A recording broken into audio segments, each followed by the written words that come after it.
Salut à tous, c'est Pierre, j'espère que vous allez bien. Alors, pour être clair, cette vidéo n'était absolument pas prévue, j'avais prévu de sortir autre chose aujourd'hui, mais quand j'ai vu cette nouvelle tomber, je me suis dit qu'il fallait absolument que je réagisse. Parce que il y a 2-3 petites choses à dire. Alors, Xavi, apparemment, d'après l'équipe, va rester, c'est officiel. Il va aller au bout de son contrat jusqu'en 2025. Et le problème de ça, c'est que, bon, vous le savez sûrement, il avait annoncé il y a quelques mois son départ, il l'avait confirmé derrière, etc. Et en continuant finalement son bail, il se met en porte-à-faux par rapport à tout le monde, aux supporters, aux joueurs. Sa parole, elle va être remise en question. À partir du moment quand il y a quelqu'un qui te dit quelque chose, tu t'attends à ce qu'il se tienne à ce qu'il te dise.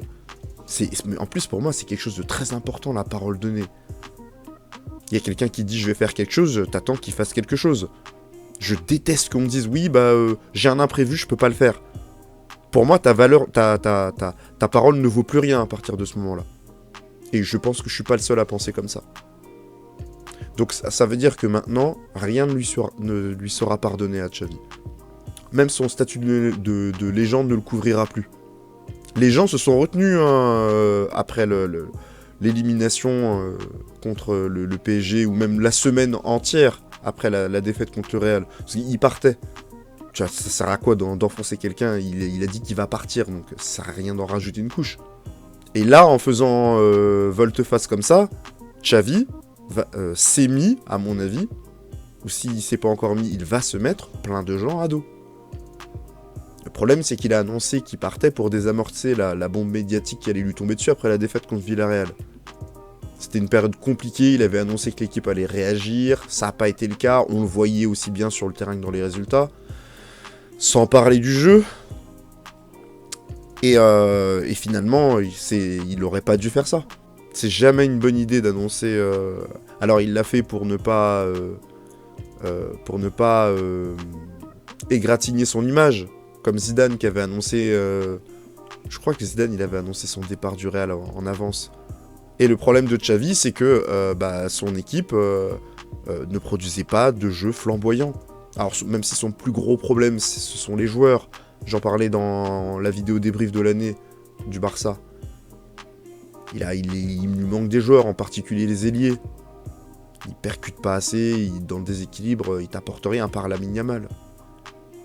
Et en plus, son équipe n'a pas progressé par rapport à l'année d'avant. Alors, qu'est-ce que ça veut dire aussi ? Ça veut dire que le Barça a acté qu'il pourrait pas faire venir un autre entraîneur, en tout cas un entraîneur de renom. Et donc, ça veut aussi dire que niveau recrue, il faudra pas s'attendre à voir des stars venir. Donc, peu de chances que l'équipe s'améliore. Alors, l'équipe peut s'améliorer avec des joueurs qui sont pas réputés être des stars.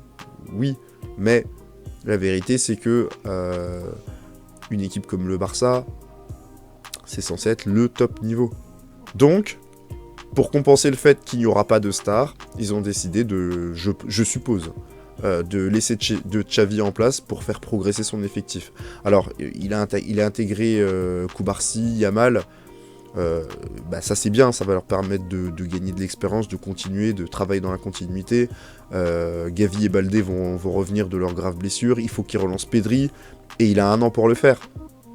Et franchement, rien ne lui sera pardonné, même en cas de titre, parce qu'au Barça, ce qui prime, c'est le jeu. Et il en avait promis, et on n'a rien vu du tout. Même l'année du titre, hein, en 2022, si vous vous rappelez bien... 2023. Si vous vous rappelez bien, l'équipe a gagné plein de fois 1-0, avec une grosse défense, etc. Enfin, c'est pas ça qu'on attend du Barça.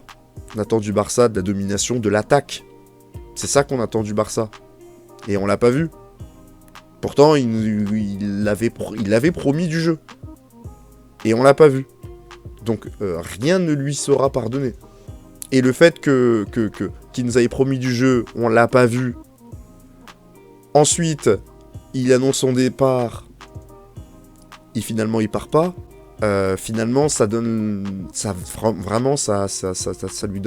pas une bonne image de Xavi, en plus de tous les cartons rouges qu'il a eu. Il a une image qui est clairement en train de se dégrader malgré son passé de joueur. Parce qu'il y en a beaucoup qui considèrent qu'il a menti et qu'il est un menteur finalement. Alors à titre personnel, je lui souhaite déjà de se calmer, parce que c'est pas normal de prendre autant de cartes rouges.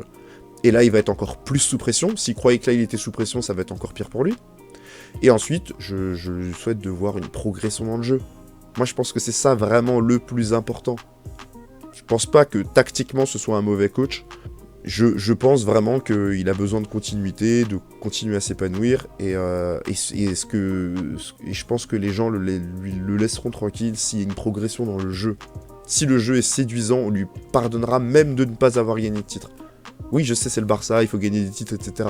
Mais le jeu est tellement primordial que si l'équipe joue bien et qu'elle est éliminée, je sais pas, en demi-finale de Ligue des Champions, a fini deuxième du championnat, demi-finale de coupe. Ok, ils auront rien gagné, mais les supporters se diront ouais, on veut en voir plus. Et je dirais même que la pression sera reportée sur les dirigeants parce que tout le monde dira qu'avec de meilleurs joueurs, ils pourraient faire mieux. Voilà ce que j'en pense. Dites-moi ce que vous en pensez dans les commentaires. La vidéo que j'avais prévue pour aujourd'hui sera reportée à demain. Ça concerne les pénaltys. Je compte sur vous pour la suivre et à très bientôt. Et d'ailleurs, c'est quoi un penalty bien tiré? D'abord, c'est un penalty qui est cadré.